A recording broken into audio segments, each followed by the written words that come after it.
Natural hair colour కోసం చూస్తున్నారా? అయితే Anoo's henna and black expert వాడండి. నమస్తే రమగారు. నమస్తే జయ. రమగారు, మనకి భీష్మ ఏకాదశి ఉంది.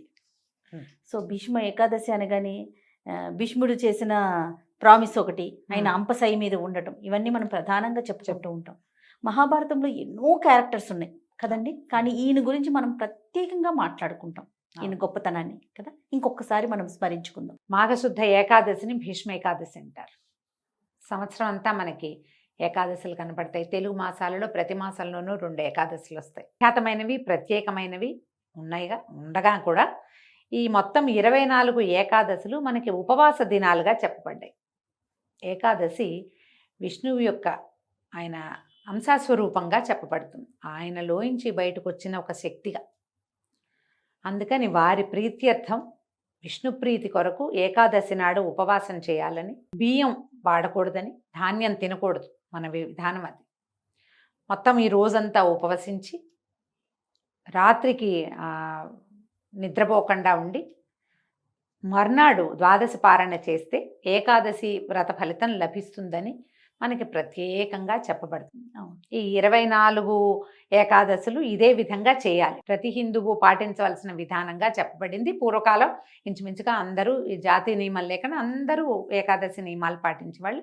వారి వారి విధుల్లో కమ్యూనిటీస్లో చెప్పబడిన విధానం ప్రకారం ఎవరెవరు ఎంతెంత ఎలా చేయాలి అనేది చెప్పబడి ఉండేది పూర్వం. క్రమంగా మనకి విధానాలు మారినాయి, రోజులు మారినాయి. అయినా కూడా ఏకాదశి ఉపవాసం అనేది సార్వజనీన నియమంగానే ఉండింది. అయితే ఇందులో తొలి ఏకాదశి చాలా ముఖ్యమైనది, ముక్కటి ఏకాదశి ముఖ్యమైనది. ఇందులో ఒక ఏకాదశి, తొలి ఏకాదశి నాడు విష్ణుమూర్తి నిద్రలోకి వెళ్ళిపోతారు. అక్కడి నుంచి ఇంకొక కార్తీక శుద్ధ ఏకాదశినేమో మనం ఉత్థాన ఏకాదశిగా వాళ్ళ నిద్రలేస్తారు.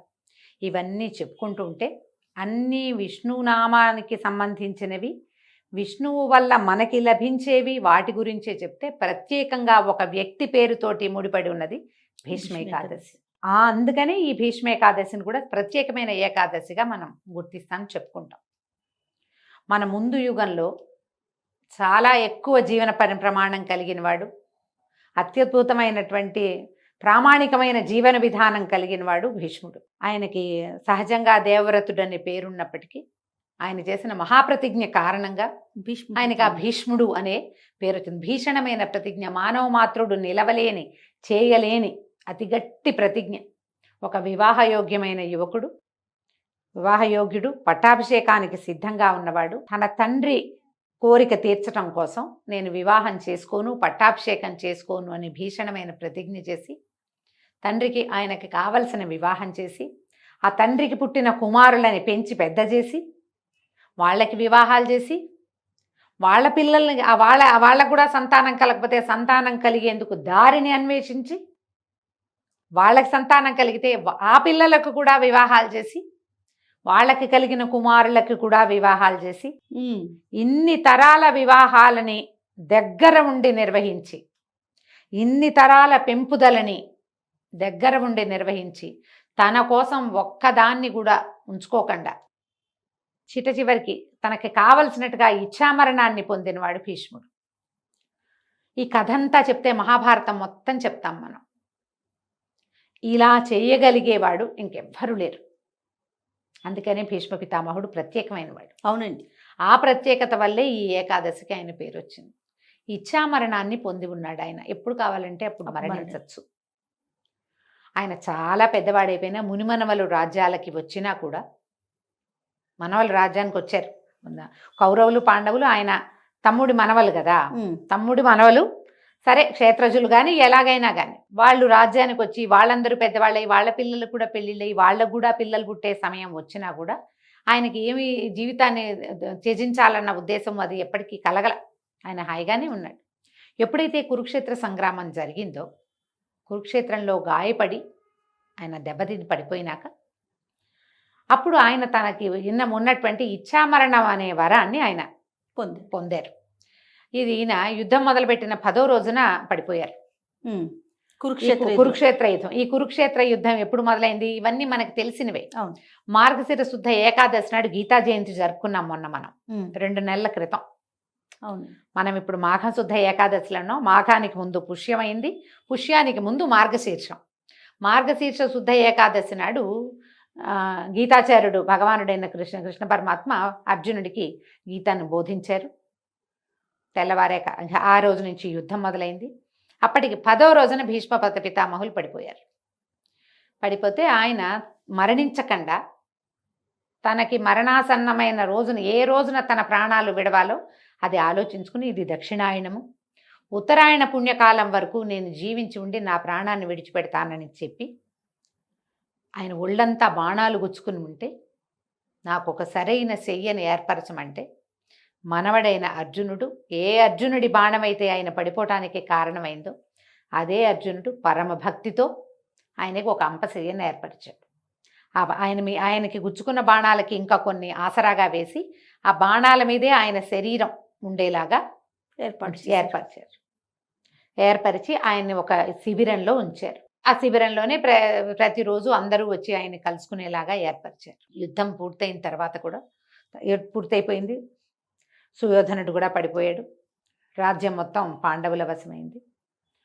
ఈ భీష్మ పితామహుణ్ణి ప్రతిరోజు వెళ్ళి చూశారు ధర్మరాజాదులు. ఆయన దగ్గరే ఈ రాజ్యం ఎలా చేయాలి, ఈ దేశాన్ని ఎట్లా పరిపాలించాలి, భగవత్ తత్వం ఏమిటి, మోక్ష మార్గం ఏమిటి, ఏ నీతితోటి రాజ్యాన్ని పరిపాలించాలి, ఇలాంటి విషయాలన్నీ కూడా ధర్మరాజు భీష్ముల వారి దగ్గరే నేర్చుకున్నాడు. ఈ వెళ్ళిపోయే రోజున ఆయన విష్ణు సహస్రనామాన్ని అందించారు. అవును.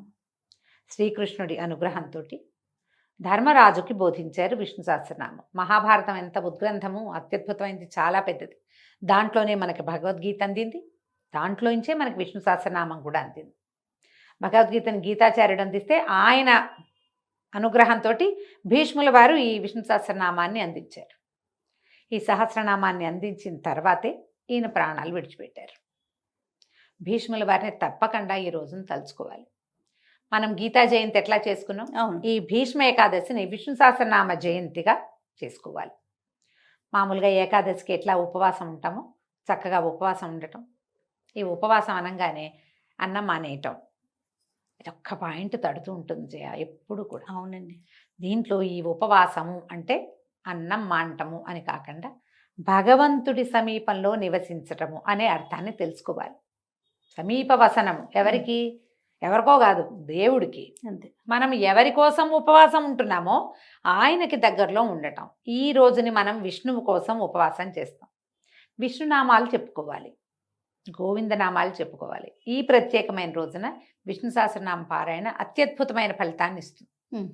మన దగ్గర విష్ణు సహస్రనామం పుస్తకం ఉంటే పుస్తకం చక్కగా అట్ట మీద, ఇప్పుడు ప్లాస్టిక్ అట్టలు వస్తాయి, శుభ్రంగా తుడిచి ఒక గంధం బొట్టు పెట్టి 2 పువ్వులు పెట్టి అర్చన చేసి పూజ చేసుకుని ధూపం చూపించి అప్పుడు పుస్తకం తెరిచి విష్ణు సహస్రనామం చదువుకోండి. కోసి పూజ అంటారు దాన్ని.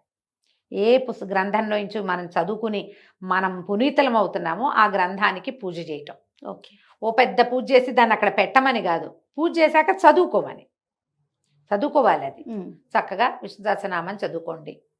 ఇంట్లో విష్ణు సహస్రనామం అలా రోజంతా నడిచేలాగా ఏర్పాటు చేసుకోండి. మనకు అవకాశాలు ఉన్నాయి కదా, అంత పెద్దది రాదు, ఏదైనా ఒక్క శ్లోకం తీసుకుని అదైనా చదువుకోండి. విష్ణువుకు సంబంధించిన ఏ స్తోత్రమైనా ఈ రోజంతా ఉపవాసం ఉండటం. ఒకవేళ మీకు రాత్రికి కుదిరితే జాగరణ చేసే అవకాశం ఉంటే జాగారం చేయటం. రాత్రి జాగరణ చాలా అవసరం, చేస్తే మంచిది. మర్నాడు పొద్దున 12 గడియలు దాటకుండానే చక్కగా వంట చేసుకోవటం. ఎవరైనా బ్రాహ్మణోత్తముడికి భోజనం పెట్టగలిగితే సాటి వాళ్ళకి ఎవరికైనా, బ్రాహ్మణుడికి అంటే బ్రాహ్మణులకనే కాదండి, మీ అవకాశాన్ని బట్టి సాటి వారికి ఎవరికైనా రండి, ఇవాళ మేము ద్వాదశపారాయణ చేస్తున్నామని ఫ్రెండ్స్ని, స్నేహితులు కూడా పిలుచుకోవచ్చు. వాళ్ళకి భోజనం పెట్టి మీరు భోజనం చేయండి. ద్వాదశి నాడు పగలు నిద్రపోవద్దు. సహస్రనామ పారాయణ చాలా ముఖ్యం. మీకు కుదిరితే ఎవరైనా 2-3 పుస్తకాలు ఉంటే ఎవరికైనా చదువుకోవటానికి ఇవ్వండి, అది కూడా చాలా మంచిది. మీ అవకాశాన్ని బట్టి ఈ భీష్మ ఏకాదశి పర్వదినాన్ని సుసంపన్నం చేసుకోండి. ఒకవేళ ఉపవాసం ఉండలేని వాళ్ళు, ఓపిక లేని వాళ్ళు, మందులు వేసుకునే వాళ్ళు, గర్భవతులు, పెద్దవాళ్ళు, చిన్నపిల్లలు, పసిపిల్లలున్న తల్లులు చేయకపోతే ఎలాగా, ఇలా చేయకపోతే మాకు కుదురుతుంది, చక్కగా కుదురుతుంది. ఉపవాసం అంటే దేవుడికి నివేదన చేసిన వస్తువులు మాత్రమే తినండి. ఇది ఒక ఈజీ మెథడ్. పొద్దున్నే వంట చేసేసుకోండి, నివేదన చేయండి, అదే తినండి. మధ్యలో బిస్కెట్లు తీద్దామా, చాక్లెట్ తీద్దాం, బాదం పప్పులు తిందాం ఏమనుకోవద్దు. పళ్ళు గిళ్ళు ఏముంటే పళ్ళు కూడా దేవుడికి నివేదన చేయండి, అవి పుచ్చుకోండి. ప్రసాదం తింటే అట్టే తప్పులేదు, ఉపవాసం కిందే వస్తుంది. సహస్రనామం తప్పకుండా చదువుకోండి. మీ అవకాశాన్ని బట్టి ఈ రోజుని సుసంపన్నం చేసుకోండి. తప్పకుండా రమ్మగారు. నమస్తే. నమస్తే జయ.